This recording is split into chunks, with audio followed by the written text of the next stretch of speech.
안녕하세요. 저는 올해 67세가 된 김정순이라고 합니다. 오늘 여러분께 제가 겪은 충격적인 일을 말씀드리려고 해요. 남편의 장례식이 끝난 바로 그날, 며느리 입에서 나온 말 때문에 제 인생이 완전히 뒤바뀌었거든요. 먼저 저희 가족 이야기부터 말씀드릴게요. 저는 35년 동안 중학교에서 국어를 가르치다가 정년 퇴임한 교사였고, 남편은 작은 건설 회사를 운영하며 평생을 성실하게 살아온 사람이었어요. 저희에겐 아들 하나가 있는데 이름이 민수예요. 민수는 어릴 때부터 정말 효성이 깊은 아이였어요. 대학을 졸업하고 대기업에 취직하고 주말마다 저희를 찾아와 안부를 물어보곤 했죠. 그런 민수가 5년 전에 결혼을 했는데 신부는 은영이라는 아가씨였어요. 은영이는 처음 만났을 때만 해도 정말 예의 바르고 착해 보였어요. 대학에서 경영학을 전공했고 중견 회계법인에서 일하고 있었거든요. 상견례 때도 저희 앞에서 공손하게 인사하고 앞으로 잘 부탁드린다며 정중하게 말하더라고요. 어머님, 아버님, 저 같은 부족한 사람을 며느리로 받아주셔서 정말 감사합니다. 앞으로 저도 민수 씨 도와서 효도하는 며느리가 되도록 노력하겠습니다. 혹시 모르는 것이 있으면 어머님께서 많이 가르쳐 주세요. 저는 그때 은영이가 마음에 들었어요. 요즘 젊은 여자들 치고는 참 예의 바르다고 생각했거든요. 결혼 후에도 은영이는 명절 때마다 저희 집에 와서 음식 준비도 도와주고 제 생일 때는 꽃다발과 선물도 챙겨줬어요. 민수와 함께 가끔 맛있는 음식점에 저희를 초대하기도 했고요. 어머님, 이 음식점 정말 유명한 곳이에요. 저희가 어머님, 아버님께 맛있는 거 대접해드리고 싶어서 일부러 예약했거든요. 많이 드세요. 아이고, 우리 며느리 참 잘했네. 이런 비싼 곳까지 데려와주고. 정순이 엄마, 우리가 복 많이 받았어. 그러게 말이야. 은영아, 고맙다. 너희가 이렇게 잘해주니까 우리가 얼마나 든든한지 몰라. 그렇게 평화롭게 지내던 중에 3년 전에 손자 준호가 태어났어요. 저는 손자가 너무 예뻐서 은영이에게 도움이 되고 싶어 산후조리도 도와주고 가끔 아이 봐주러 가기도 했죠. 그런데 작년부터 남편이 몸이 안 좋아지기 시작했어요. 병원에서 검사를 해보니 간암 말기라는 진단을 받았거든요. 갑작스러운 소식에 저는 하늘이 무너지는 것 같았어요. 남편은 6개월 동안 투병 생활을 했지만 결국 세상을 떠났습니다. 장례식장에서 3일 동안 빈소를 차린 동안 은영이는 정말 열심히 도와줬어요. 문상객들 접대도 하고 음식 준비도 하고 제가 힘들어할 때마다 옆에서 위로의 말도 해줬고요. 어머님, 많이 힘드시죠? 아버님이 하늘에서 지켜보고 계시니까 너무 슬퍼하지 마세요. 저희가 있잖아요. 앞으로 어머님 혼자 되시면 더 자주 찾아뵙겠습니다. 저는 그때 은영이한테 정말 고마웠어요. 남편 없이 혼자가 된 제 마음을 이해해 주는 것 같아서 마음이 따뜻했거든요. 그런데 장례식이 끝나고 집에 돌아온 그날 저녁 모든 것이 바뀌었어요. 저는 너무 허전하고 쓸쓸해서 민수네 집에 가서 하룻밤 재우고 싶다고 전화를 했어요. 민수야, 엄마가 오늘 혼자 집에 있으니까 너무 허전해서 견디기가 힘들어. 오늘 하루만 너희 집에서 잘 수 있을까? 내일 아침에 바로 집에 갈게. 물론이죠, 엄마. 당연히 오세요. 저희가 모시고 있어야 하는데 말씀도 안 드리고 죄송했어요. 그래서 저는 간단한 짐을 챙겨서 민수네 집으로 갔어요. 민수가 현관에서 저를 맞아주었고 저는 안으로 들어갔죠. 그런데 거실에 있던 은영이를 보는 순간 뭔가 분위기가 이상하다는 걸 느꼈어요.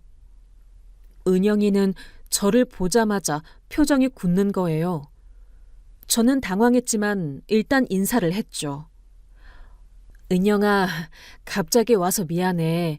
엄마가 오늘 혼자 있기가 너무 힘들어서 그래. 하루만 재워달라고 민수한테 부탁했어. 그런데 은영이 입에서 나온 말은 정말 충격적이었어요. 어머님, 죄송하지만 여기가 모텔인 줄 아세요? 갑자기 오셔서 재워달라고 하시면 저희가 어떡해요. 저희도 사생활이 있고 아이도 있는데 미리 말씀도 안 하시고 이러시면 곤란하죠. 그리고 솔직히 말씀드리면 어머님이 자꾸 이렇게 의존하시면 안 될 것 같아요. 저는 귀를 의심했어요.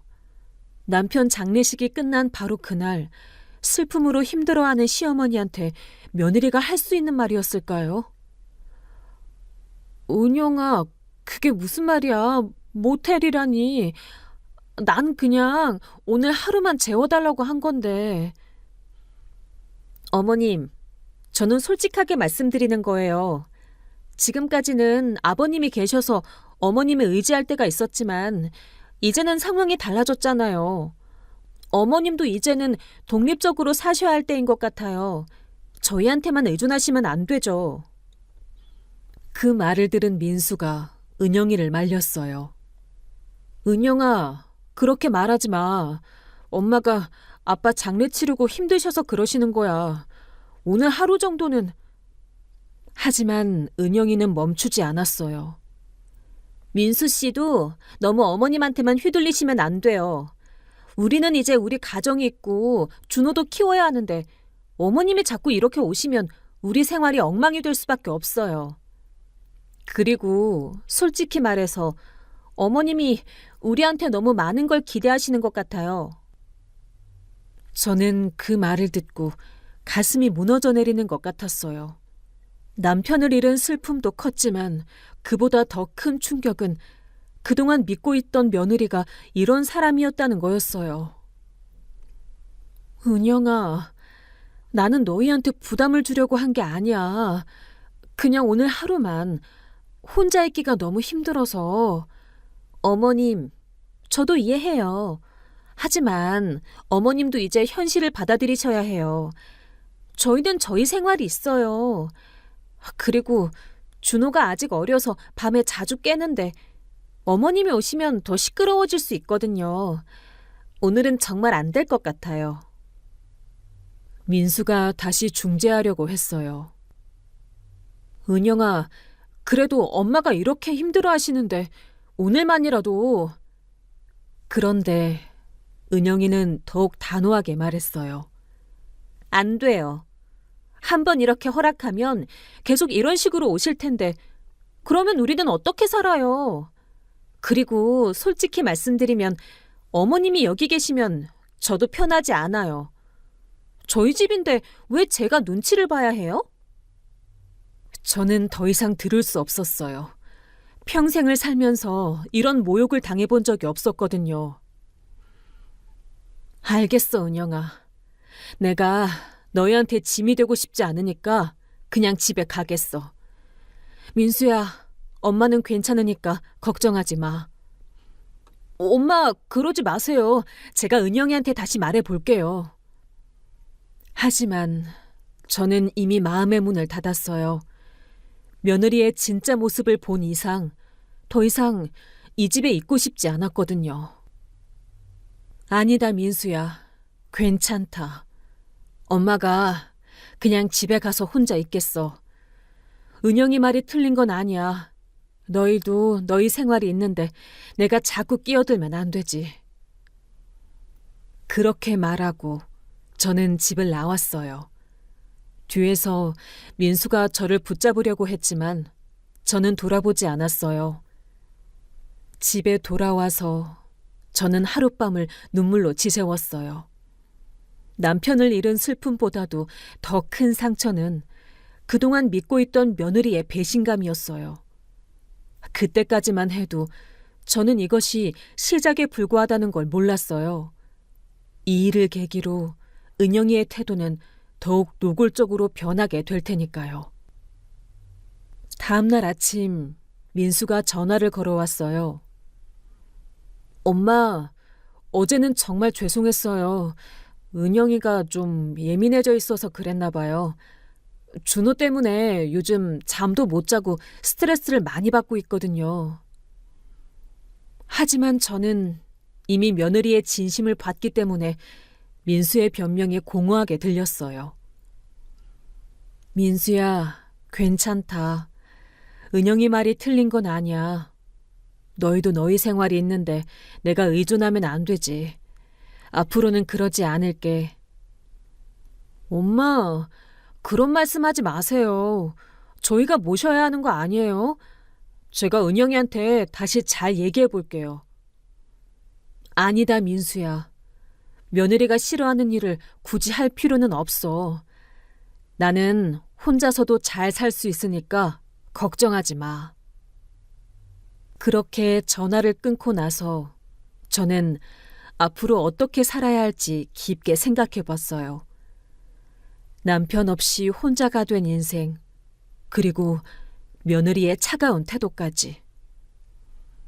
하지만 저는 아직 은영이가 얼마나 더 큰 상처를 줄지 몰랐어요. 이 일은 정말 시작에 불과했거든요. 남편 장례식이 끝나고 2주가 지났을 무렵 저는 시댁 제사 준비 때문에 민수에게 전화를 했어요. 시아버님 기일이 다가오고 있었거든요.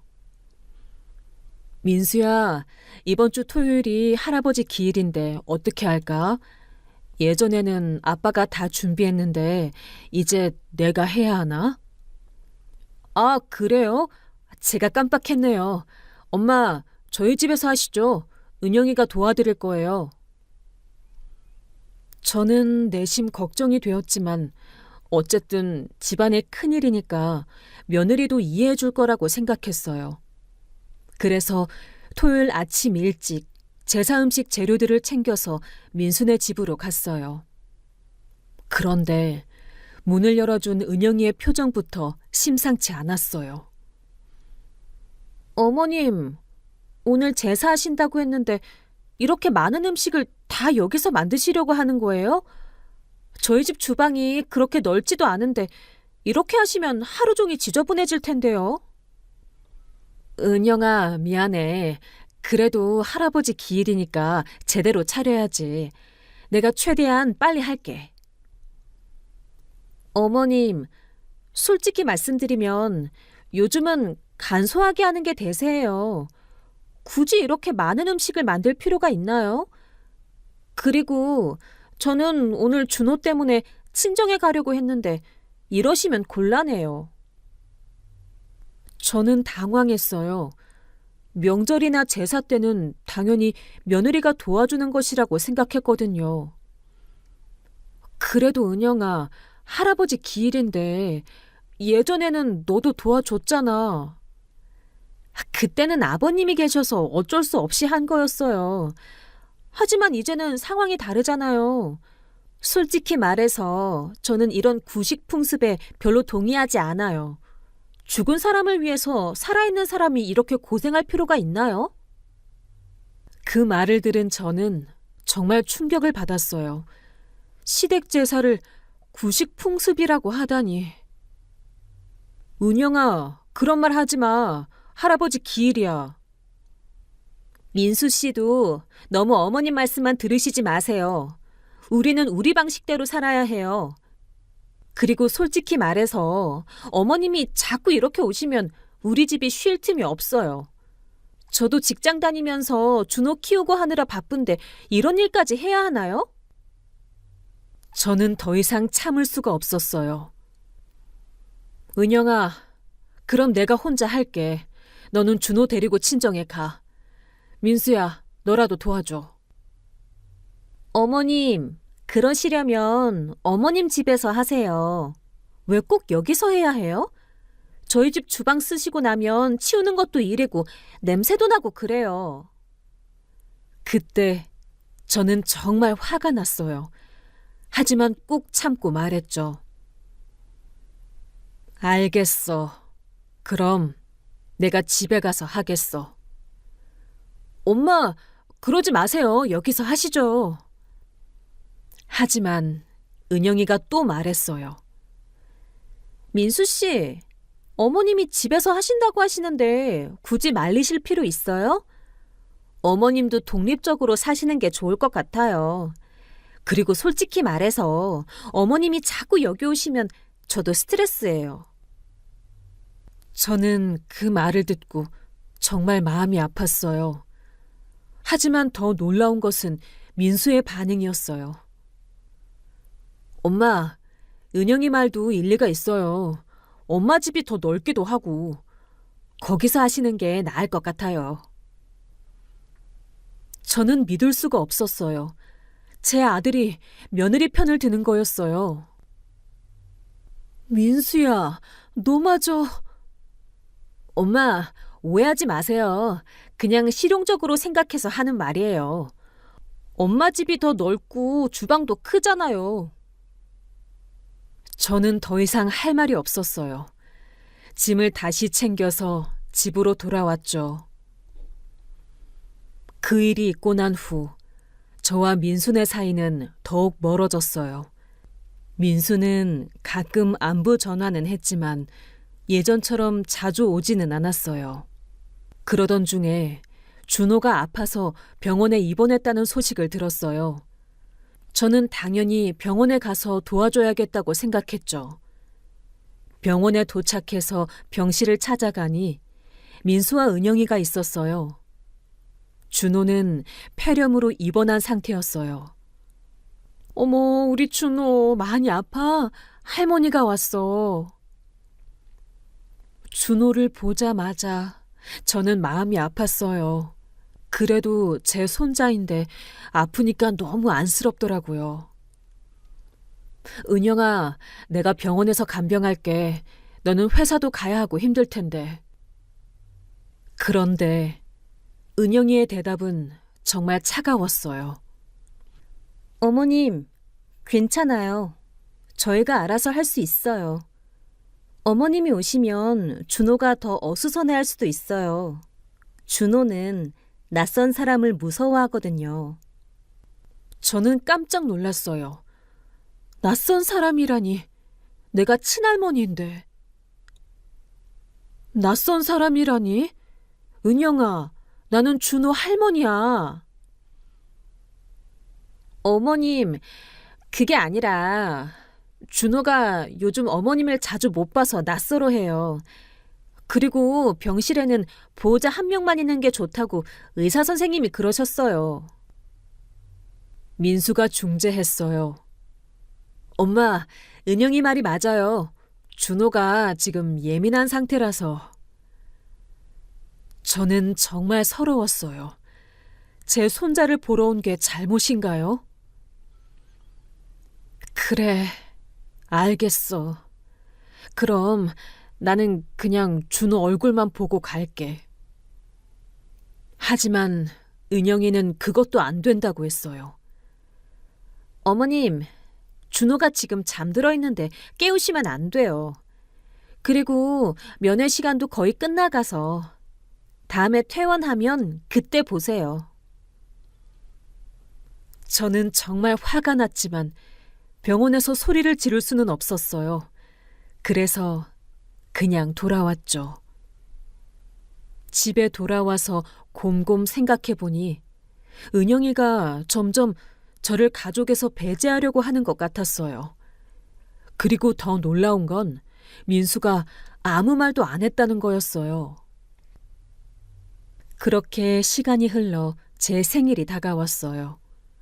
평소 같으면 민수가 미리 계획을 세워서 가족끼리 식사도 하고 그랬는데 이번에는 연락이 없더라고요.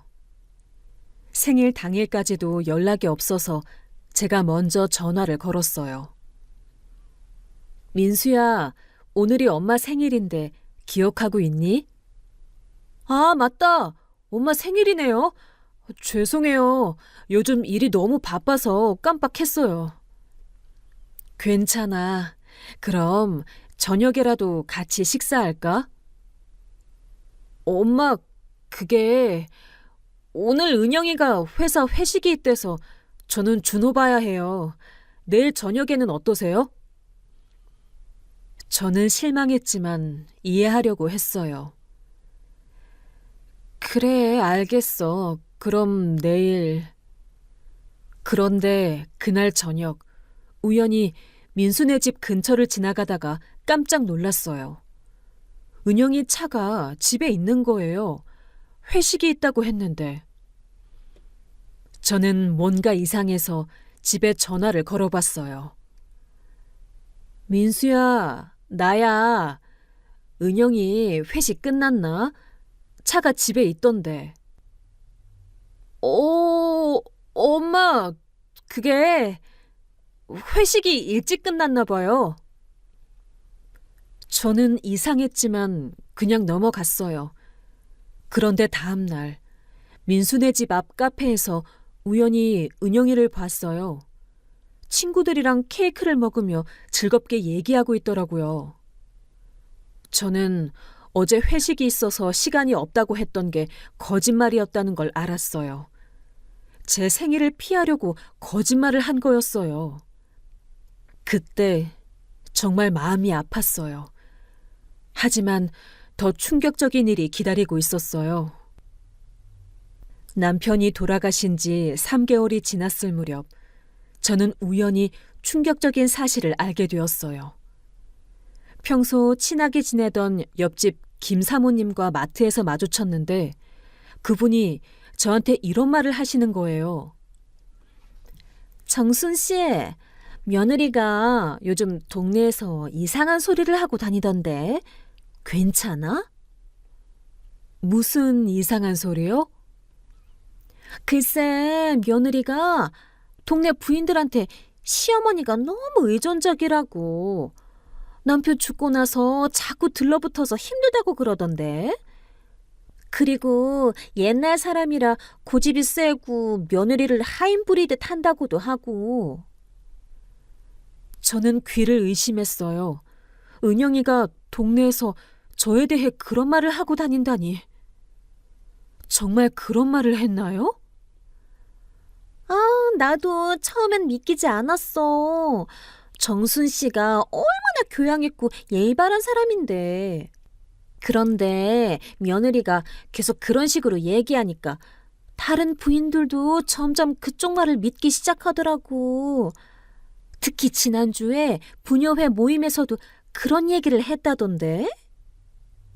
저는 정말 충격을 받았어요.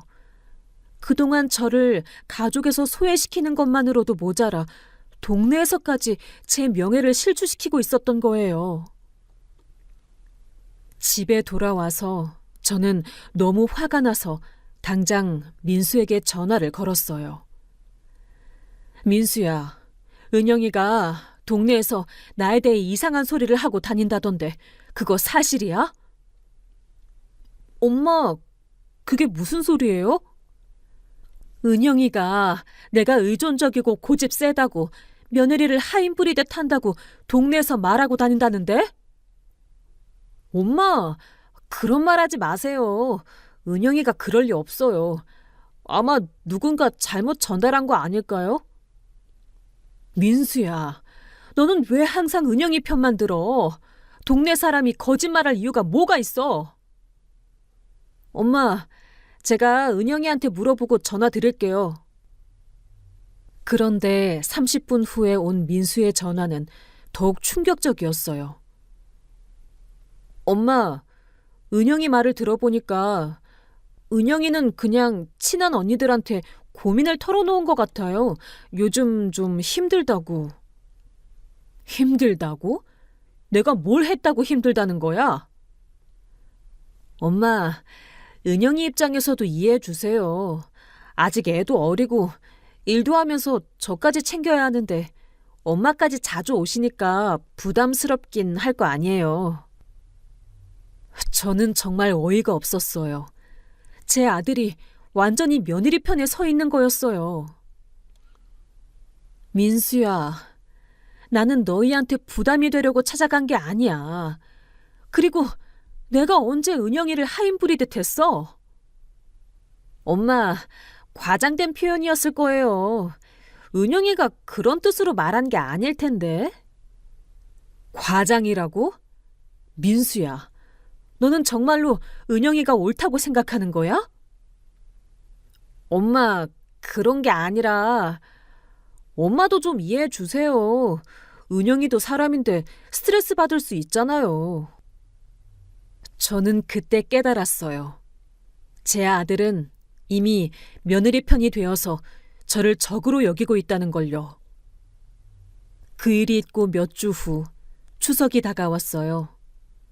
저는 마지막으로 가족의 정을 되찾아보려고 민수에게 전화했어요. 민수야, 추석에 우리 집에서 같이 차례 지내자. 올해는 아빠도 없으니까 가족끼리라도 모여야지. 엄마, 그게 은영이 친정에서도 와달라고 해서 이번에는 은영이 친정에서 보낼 것 같아요. 추석인데 시댁도 안 오고 처가만 가려고? 엄마, 요즘은 그렇게 하는 집들이 많아요. 그리고 은영이 부모님도 나이 드시고. 저는 정말 화가 났어요. 하지만 한 번 더 기회를 주고 싶었어요. 그럼 추석 다음 날이라도 잠깐 들러라. 엄마가 전을 부쳐놓을게. 엄마, 저희는 연휴에 여행 갈 계획이 있어서. 그때 저는 정말 한계에 달했어요.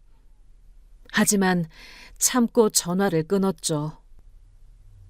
추석 당일 저는 혼자서 차례상을 차리고 있었어요. 남편 영정 앞에서 혼자 절을 하니까 너무 쓸쓸하더라고요. 그런데 오후에 갑자기 현관벨이 울렸어요. 문을 열어보니 민수와 은영이 그리고 준호가 서 있었어요. 저는 깜짝 놀라면서도 기뻤어요. 어머, 왔구나. 여행 간다고 하더니. 엄마, 여행 가기 전에 잠깐 인사드리려고 왔어요. 그런데 은영이의 표정은 썩 좋지 않았어요. 마지못해 온 것 같았죠. 그래도 와줘서 고마워. 들어와서 전이라도 먹고 가. 어머님, 저희 시간이 별로 없어서 그냥 인사만 하고 갈게요. 뭔 소리야. 추석인데 차례 지내고 가야지. 아빠한테 절도 하고. 어머님, 저는 그런 거 별로 안 믿어요. 죽은 사람이 뭘 안다고. 그냥 산 사람 마음 편한 거 아니에요? 저는 정말 충격을 받았어요. 추석에 와서 차례를 지내자고 하는데 죽은 사람이 뭘 안다고 하다니. 은영아, 그게 무슨 말이야? 아빠는 너희 시아버지셔. 어머님, 저는 솔직한 사람이에요. 형식적인 것보다는 현실이 더 중요하다고 생각해요. 어머님이 이렇게 혼자 사시면서 우울해하시니까 저희도 힘들어요. 내가 우울해한다고? 어머님, 계속 전화하시고 자꾸 만나자고 하시는 거 보면 너무 의존적이세요. 어머님도 이제 새로운 인생을 사셔야 하는 거 아니에요? 계속 과거에만 매달려 계시면 안 되죠. 그때 저는 정말 참을 수 없었어요. 은영아, 내가 언제 과거에 매달렸어?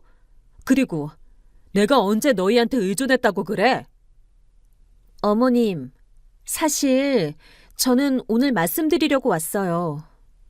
저희도 저희 생활이 있는데 어머님이 자꾸 개입하시면 곤란해요.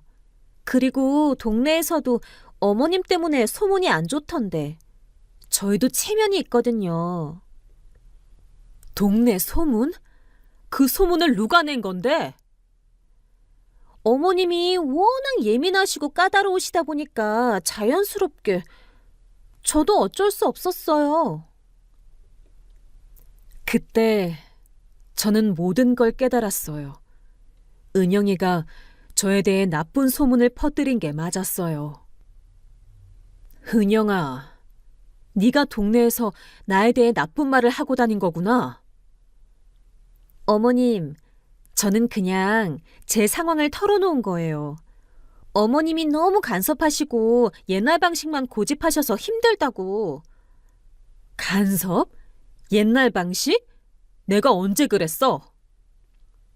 어머님, 제사며 명절이며 다 어머님 방식대로 해야 한다고 하시잖아요. 그리고 저희 집에 자주 오셔서 이것저것 간섭하시고. 솔직히 말해서 저희도 숨 막혀요. 민수가 중재하려고 했어요. 엄마, 은영이도 좀 힘들었나 봐요. 서로 이해해 주시면. 하지만 저는 이미 한계에 달해 있었어요. 민수야, 너도 은영이 말이 맞다고 생각하는 거야? 엄마, 그런 게 아니라 요즘은 세대가 바뀌어서 생각이 다를 수 있잖아요. 세대가 바뀌었다고 해서 시어머니한테 이렇게 해도 되는 거야? 어머님, 저는 억지로 착한 척할 생각 없어요. 솔직하게 말씀드리면 어머님과는 정말 안 맞아요. 가치관도 다르고 생활 방식도 다르고. 그런데 계속 만나야 하니까 스트레스예요. 저는 그 말을 듣고 정말 폭발했어요. 그래, 알겠어. 은영아, 네가 그렇게 나오는 거구나. 좋아, 나도 이제 참지 않겠어. 이제까지는 며느리니까 가족의 화목을 위해서라고 생각하면서 저는 참고 또 참아왔던 거예요. 하지만 더 이상은 안 되겠더라고요. 은영아, 네가 나한테 안 맞는다고? 좋아. 그럼 이제부터는 정말 안 맞는 시어머니가 되어줄게. 네가 원하는 대로 말이야. 어머님, 갑자기 왜 그러세요? 갑자기? 갑자기라고? 내가 지금까지 얼마나 참았는데 너한테 한 번이라도 큰 소리 낸 적 있어? 네 잘못 지적한 적 있어? 그런데 너는 뒤에서 나한테 대해 온갖 나쁜 소문을 다 퍼뜨리고 다녔지? 어머님, 그건 뭐야? 변명할 거야? 은영아, 나는 35년 동안 중학교에서 학생들 가르쳤어. 너 같은 아이들 수도 없이 봤거든? 겉으로는 얌전한 척하면서 뒤에서는 온갖 말썽 피우는 아이들 말이야. 민수가 당황해서 말렸어요. 엄마, 너무하시는 거 아니에요? 민수야, 내가 너무해? 네가 지금까지 엄마 편을 한 번이라도 들어줬니?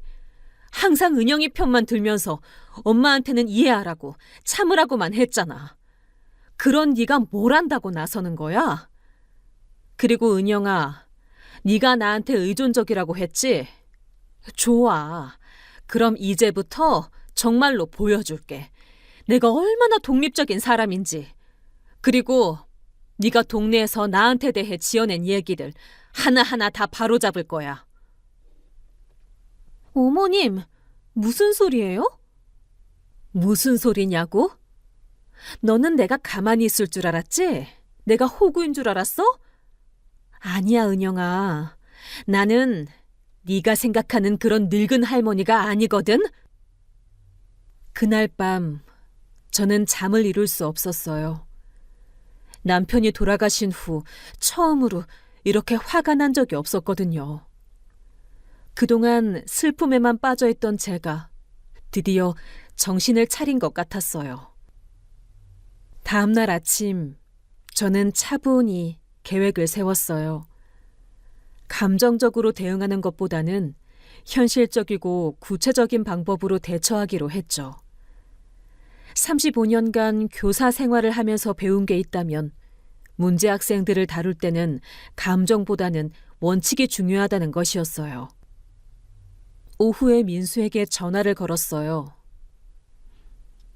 민수야, 어제 일로 엄마가 말이 좀 거셌지? 하지만 엄마 마음은 진심이야. 그동안 내가 너무 참기만 했구나 하는 생각이 들어서 말이야. 앞으로는 달라질 거니까 그렇게 알고 있어. 엄마, 어제는 다들 좀 흥분해서 그랬던 것 같아요. 은영이도 요즘 스트레스를 많이 받고 있어서 엄마도 좀 이해해 주세요. 가족끼리 이렇게 싸우면 안 되잖아요. 민수야, 엄마가 흥분한 게 아니라 드디어 정신을 차린 거야. 그래서 앞으로 몇 가지 원칙을 정하려고 해. 첫 번째, 이제부터는 엄마가 먼저 연락하지 않겠어. 너희가 정말 필요할 때만 연락해. 두 번째, 명절이나 제사 때도 엄마가 먼저 얘기 안 할게. 너희가 하고 싶으면 하고 싫으면 말고. 세 번째, 경제적인 도움도 이제 안 하겠어. 엄마, 갑자기 왜 그런 말씀을 하세요? 저희가 뭘 잘못했다고. 어제 은영이가 좀 말이 거셌을지도 모르지만 그래도 가족인데 이렇게까지 하실 필요가 있어요? 엄마, 제발 좀 이해해 주세요. 갑자기가 아니야, 민수야. 너희 며느리가 원하는 게 이거잖아. 시어머니가 간섭하지 않고 독립적으로 사는 거. 그럼 내가 그 소원을 들어주는 거지. 그리고 민수야, 넌 어제 은영이가 한 말 들었잖아? 나한테 안 맞는다고, 스트레스 받는다고 했어. 그럼 며느리를 위해서 엄마가 양보해 주는 거야. 그때 민수는 뭔가 심각함을 느꼈는지 목소리가 달라졌어요. 하지만 이미 늦었죠. 다음 날부터 저는 동네 사람들에게 차근차근 진실을 알렸어요. 하지만 감정적으로 하지 않고 사실만 담담하게 얘기했죠. 제가 교사였을 때 학부모들과 상담할 때 썼던 방식이었어요. 김 사모님과 카페에서 만났어요. 정순 씨, 요즘 어떻게 지내세요? 남편분 돌아가신 후로 많이 힘드셨을 텐데. 김 사모님, 사실 지난번에 말씀해 주신 그 일 때문에 며느리와 대화를 해봤어요. 며느리가 동네에서 저에 대해 어떤 얘기를 했는지 직접 들어봤거든요. 그런데 정말 솔직하게 인정하더라고요. 저하고 안 맞는다고, 저 때문에 스트레스 받는다고 하면서요. 그리고 시댁 제사나 명절 같은 것도 구식이라고 생각한다고 하고요. 세상에, 정말 그런 말을 했다고요? 아무리 그래도 시어머니한테 그렇게 대놓고 말하는 게 어디 있어요? 요즘 젊은 것들이 정말. 정순 씨가 얼마나 속상하셨겠어요. 처음엔 정말 충격이었어요. 하지만 생각해 보니까 며느리 말도 틀린 건 아니더라고요. 세대가 다르니까 생각도 다를 수 있죠. 그래서 저도 이해했어요. 앞으로는 서로 거리를 두고 지내기로 했어요. 며느리가 원하는 독립적인 생활을 할 수 있도록 제가 도와주는 거죠. 김 사모님은 완전히 제 편이 되었어요. 정순 씨는 정말 대인배세요. 저 같으면 그런 며느리 당장 내쫓았을 텐데. 그동안 얼마나 속상하셨어요. 며느리가 어떻게 시어머니한테 그런 말을 할 수 있어요? 그리고 정순 씨가 얼마나 교양 있고 좋은 분인데 동네에서 그런 소문을 내다니. 정말 양심이 없는 것 같아요. 이런 식으로 몇 분과 만나서 얘기하니까 금세 동네 여론이 바뀌었어요. 저는 거짓말을 한 게 아니라 사실만 말했으니까 당당했거든요.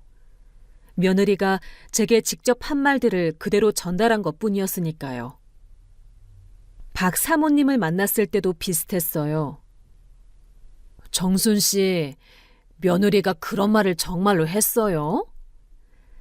네, 추석날에 저희 집에 와서 대놓고 그러더라고요. 죽은 사람이 뭘 안다고. 차례 지내는 것도 형식적인 거라고 하면서요. 그리고 저한테 너무 의존적이라고 새로운 인생을 살아야 한다고 하더라고요. 처음에는 정말 당황했지만 지금은 오히려 시원해요. 속마음을 숨기고 겉으로만 좋은 척하는 것보다는 솔직한 게 낫다고 생각해요. 일주일 후 민수가 급하게 연락이 왔어요. 목소리가 많이 당황한 것 같았어요. 엄마, 갑자기 연락드려서 죄송해요. 사실 좀 곤란한 일이 생겨서요. 준호가 갑자기 열이 많이 나서 응급실에 갔는데 입원을 해야 한대요. 폐렴 기운이 있다고. 그런데 문제는 은영이가 이번 주에 중요한 프레젠테이션이 있어서 회사를 쉴 수가 없다고 해요. 그래서 간병인을 구해야 하는데. 간병인 비용이 얼마나 드는데? 하루에 12만 원씩 한다고 해요. 최소 일주일은 있어야 할 것 같은데. 그런데 미리 일주일치를 다 내야 한대요. 84만 원 정도 되는데 지금 당장 준비할 수 있는 돈이 없어서요. 카드 한도도 꽉 찬 상황이고. 엄마, 정말 급해서 그러는데 도와주실 수 있을까요? 민수야, 미안한데 안 되겠어. 엄마가 지난번에 뭐라고 했니? 이제 경제적인 도움은 안 하겠다고 했잖아. 너희 며느리가 독립적으로 살고 싶다고 했으니까 정말 독립적으로 살아보라고. 엄마가 도와주면 또 간섭한다고 할 텐데. 엄마, 그래도 준호가 아픈데 이런 응급 상황에서도 그러실 거예요? 준호는 엄마 손자잖아요. 그리고 저희가 정말 어려울 때니까 도와주시는 거지. 이게 무슨 간섭이에요. 엄마, 제발요. 준호가 아픈 거 정말 안타깝지. 할머니로서 마음이 얼마나 아픈지 몰라. 하지만 민수야, 이건 너희 부부가 해결해야 할 문제야. 엄마가 개입하면 안 되는 거 아니야? 은영이가 얼마나 싫어할지 생각해봐. 그리고 민수야, 은행에서 대출 받으면 되잖아. 너희도 신용이 있을 테고 직장도 다니고 있으니까 대출 안 될 리가 없어. 이제 너희가 알아서 해라. 민수는 더 이상 말을 못 잇더라고요. 그동안 저에게 얼마나 의존하고 있었는지 그제서야 깨달은 거겠죠. 평소 같으면 저에게 전화 한 통 하면 해결될 일이었는데 이제는 은행을 찾아다니며 서류를 준비해야 하는 현실을 마주한 거였어요. 한 달 후 은영이가 직접 전화를 걸어왔어요. 목소리가 많이 낮아져 있었어요. 어머님, 안녕하세요. 그동안 연락드리지 못해서 죄송해요. 사실 어머님께 중요한 부탁이 있어서 전화드렸어요. 어머, 은영이 네가 나한테 전화를 다 하네? 무슨 일이야? 그동안 바빴나 보네. 나한테 연락할 시간도 없을 정도로. 어머님, 죄송해요. 그게 아니라 사실 제가 회사에서 프로젝트 때문에 한 달 정도 지방 출장을 가게 됐어요. 중요한 프로젝트라서 거절할 수가 없어서요. 그런데 민수 씨도 요즘 회사 일이 너무 바쁘고 혹시 그 기간 동안 준호를 좀 봐주실 수 있을까요? 정말 어머님밖에 부탁드릴 분이 없어서요. 저는 정말 어이가 없었어요. 그동안 저를 그렇게 멀리 하더니 도움이 필요하니까 연락하는 거였어요. 은영아, 내가 준호를 봐달라고? 정말 신기하네. 너 나한테 뭐라고 했었는지 기억나니? 나랑 안 맞는다고. 내가 간섭한다고 스트레스 받는다고 했잖아. 그런데 이제 와서 나한테 준호를 맡기려고 하는 거야? 그리고 준호가 나를 낯설어 한다고 하지 않았어? 낯선 할머니한테 한 달 동안 애를 맡기려고 하는 거야? 어머님, 그때는 제가 좀 예민해서 그랬어요. 정말 죄송해요. 지금 생각해보니까 제가 너무 심하게 말했던 것 같아요. 어머님도 저희를 위해서 하신 말씀이었는데. 예민해서 그게 변명이 되는 거야? 은영아, 너는 예민하면 시어머니한테 함부로 말해도 된다고 생각하는 거야? 그리고 지금 사과하는 것도 진심이 아니라 나한테 부탁할 게 있어서 그러는 거 아니야. 솔직히 말해봐. 내가 도움이 필요 없으면 평생 연락 안 할 거 아니야. 어머님, 제가 정말 잘못했어요. 그동안 어머님한테 너무 못했던 것 같아요. 정말 죄송해요. 앞으로는 이런 일 없도록 조심하겠어요. 그러니까 이번 한 번만 도와주세요. 제발요. 미안하다고? 은영아, 나는 네가 미안해서 받아주는 사람이 아니야. 그리고 넌 지금도 모르고 있구나. 네가 뭘 잘못했는지도 제대로 모르면서 그냥 입으로만 미안하다고 하는 거야. 그동안 왜 연락 안 했어? 명절 때도 안 오고 생일 때도 연락 안 하더니 이제 와서 도움 달라고 하는 거야? 은영은 할 말이 없었어요. 제가 하나하나 짚어서 말하니까 변명할 거리가 없었던 거죠. 은영아, 미안하지만 안 되겠어. 나는 이제 너희 생활에 개입 안 하기로 했거든. 네가 원했던 거잖아. 독립적으로 사는 거. 그럼 이런 것도 독립적으로 해결해야 하지 않니? 너희들이 알아서 해라. 그로부터 며칠 후 민수가 직접 찾아왔어요. 얼굴이 많이 초췌해 보였어요. 평소 단정하던 모습과는 달리 옷도 구겨져 있고 수염도 깎지 않아서 많이 지쳐 보였어요. 엄마, 저 좀 들어가서 얘기할 수 있을까요? 아니면 여기 현관에서 얘기해도 되고요. 엄마한테 꼭 드리고 싶은 말씀이 있어서 왔어요. 무슨 일인데? 들어와. 그런데 많이 피곤해 보이네. 요즘 일이 힘드니? 거실에 앉은 민수는 한참 동안 말을 못하더니 결국 고개를 숙이고 입을 열었어요. 엄마, 제가 정말 잘못했어요. 그동안 엄마 마음을 전혀 이해하지 못했어요. 항상 은영이 편만 들어서 엄마한테는 이해하라고 참으라고만 했죠.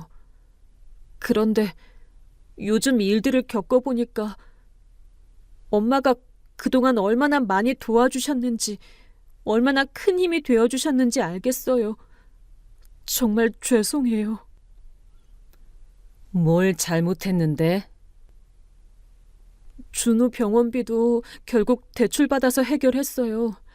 이자도 높고 서류 준비하는 것도 복잡하고. 그전엔 엄마한테 전화 한 통이면 해결됐던 일인데 말이에요.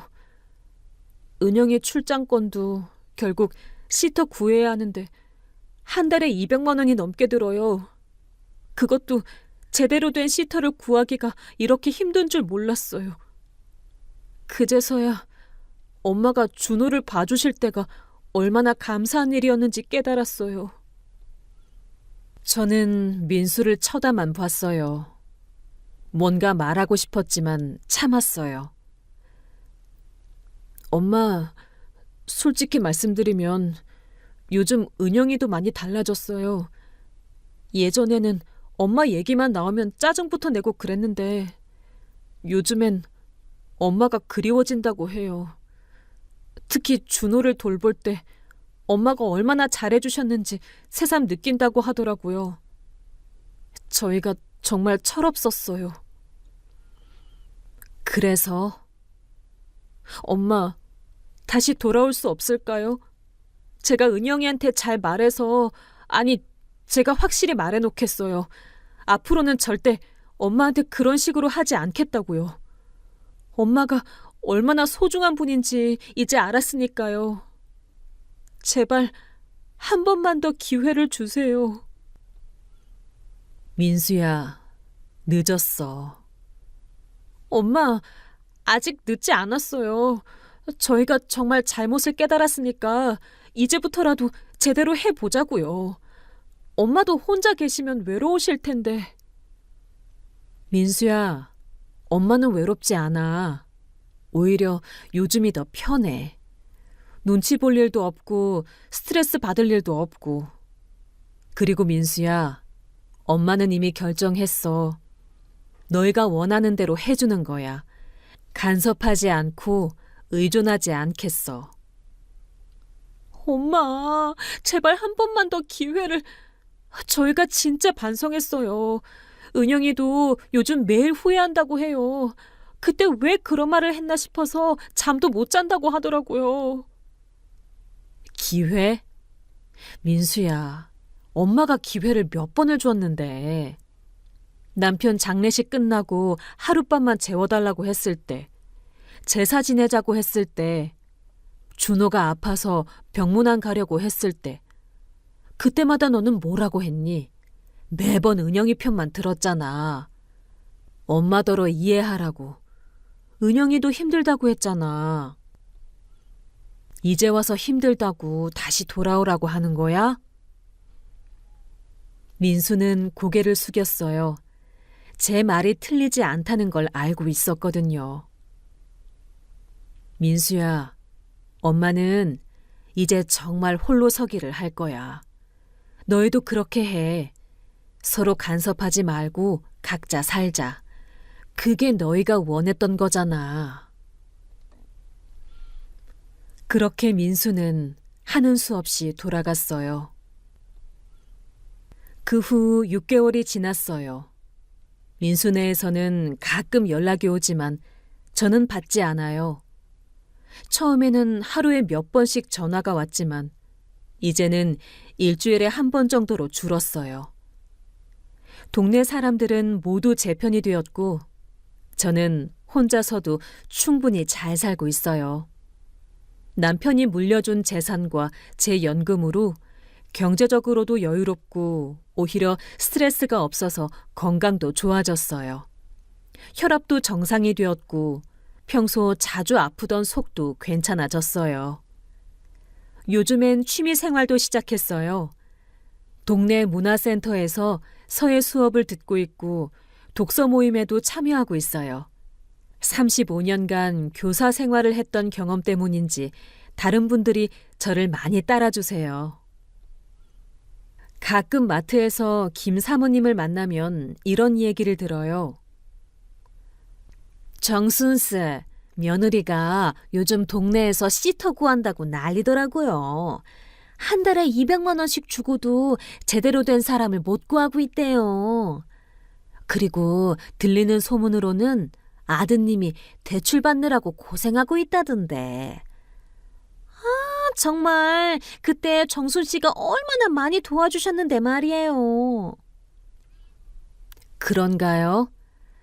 그래도 그분들이 원했던 독립적인 생활을 하고 계시니까 다행이네요. 정순 씨는 정말 속이 넓으세요. 저 같으면 그때 내 말 들을 걸이라고 했을 텐데. 그러게요. 그때 정순 씨 말씀을 들었으면 이런 고생 안 했을 텐데 이제 와서 후회해도 늦었죠. 박 사모님을 만났을 때도 비슷한 얘기를 들었어요. 정순 씨, 아드님 며느리가 요즘 동네 부녀회에서 시어머니를 그리워한다는 말을 하던데 정말 웃기죠? 그때는 그렇게 싫다고 하더니 이제 와서 그런 소리를 해요. 그리고 아드님도 요즘 많이 지쳐 보이던데 대출 이자 때문에 고생한다는 소문도 있고. 저는 그냥 웃었어요. 후회하든 말든 제가 상관할 일이 아니거든요.